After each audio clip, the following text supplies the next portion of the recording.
দুনিয়া ধোকা। দুনিয়া কি বলেন না, দুনিয়া ধোকা। দুনিয়া বড় স্বার্থপর, কাউরে থাকতে দেয়, কাউরে কাউরে। বাপ আমার থাকতে চায়, থাকতে দেয়। আমার দাদাও থাকতে চাইছে, থাকতে দেয়। ধাক্কা দিয়া দিয়া ফেলাই দিচ্ছে। সুঠাম সুঠাম মানুষ, তাগড়া তাগড়া মানুষ, নওজোয়ান এক এক ধাক্কা দিয়ে দিয়া দুনিয়া খবরে পাঠাই দিচ্ছে। যা, আল্লাহ তাআলা আমাদেরকে বুঝ দান করে। অতএব আমার ভাই, ফিকির মূলত ফিকির। আমরা মুসলমান, আমার কথা রাগ হইয়েন না, আমি আবেগে বলছি, মহব্বতে বলছি। যারা দাড়ি ক্লিন শেভ করে, দাড়ি কাটেন, তাদের কাছে আমার অনুরোধ, আপনি আরেকবার ভাবেন কেন কাটতেছেন। আপনি যদি বলেন হুজুর এটা ছাড়া আরো ওয়াজ নাই, না আছে, এটাও একটা ওয়াজ, আরো আছে, আরো তো কইছি, এতক্ষণ কইছি না, তো আরো কম, অসুবিধা কি? কথা বুঝেন নাই? আল্লাহ তাআলা আমাদেরকে বোঝার তৌফিক দেন। তাহলে মূল ফিকির হলো মৃত্যু। তো বলতেছিলাম, ওই কথাটা শেষ হয় নাই।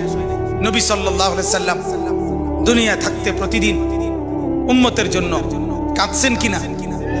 যেদিন দুনিয়া থেকে যাচ্ছিলেন সেদিন ফিকির করছে কিনা? যেদিন কবর থেকে উঠবেন সেদিন ফিকির করছে কিনা?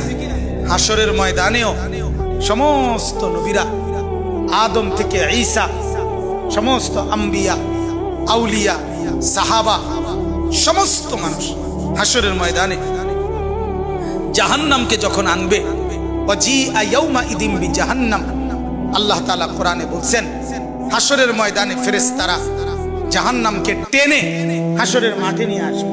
এই যে এখানে যেরকম আমরা বসছি, মনে করেন এখানে আনছে, আইনা দাঁড় করাইছে, ঠিক এরকম টেনে আনবে। ৭০,০০০ আগুনের শিকল দিয়া বেঁধে জাহান্নামকে আনা হবে। ৭০,০০০ আগুনের শিকল, এক একটা শিকলের মধ্যে ৭০,০০০ আংটা, ওই যে কড়া কড়া কড়ারি কড়া শিকল বানায় কি দিয়া? কড়া একটা একটা লাগাইয়া না, এক একটা শিকলে ৭০,০০০ কড়া, এক একটা কড়া ৭০,০০০ ফেরেশতা ধরবে। এবার কত কোটি আপনি গণেন, আমার সময় নাই। কোটি কোটি ফেরেশতা টেনে আনবে, আর জাহান্নাম তার একটা বিকট চিৎকার দিবে।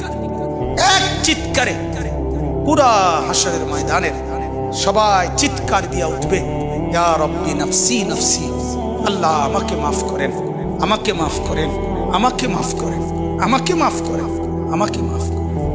আদম থেকে ঈসা নবী, ওনারা বলবেন, ফেরেশতারা বলবেন, জিনরা বলবেন, আম্বিয়ারা বলবেন, আউলিয়ারা বলবেন, আতকিয়ারা বলবেন, আসফিয়ারা বলবেন, সাহাবারা বলবেন, ওলামারা বলবে, মুহাদ্দিসিন বলবে, মুফাসসিরিন বলবে, ফুকাহা বলবে, খুতাবা বলবে, আইম্মা বলবে, মুয়াজ্জিন বলবে, হাফেজে কোরআন বলবে, সাধারণ মানুষ বলবে, হর ইনসান বলবে, ইয়া রব্বি নফসি নফসি, আল্লাহ আমাকে বাঁচা, আমাকে বাঁচা, আমাকে বাঁচা, আমাকে বাঁচা।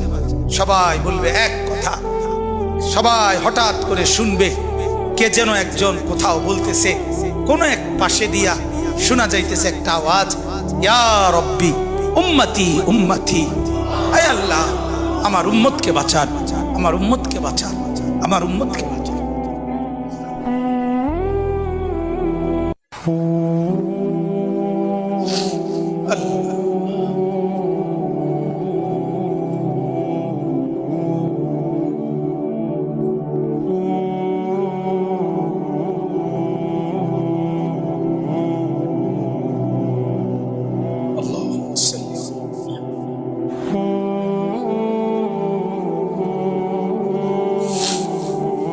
তো তিনি কে বলেন?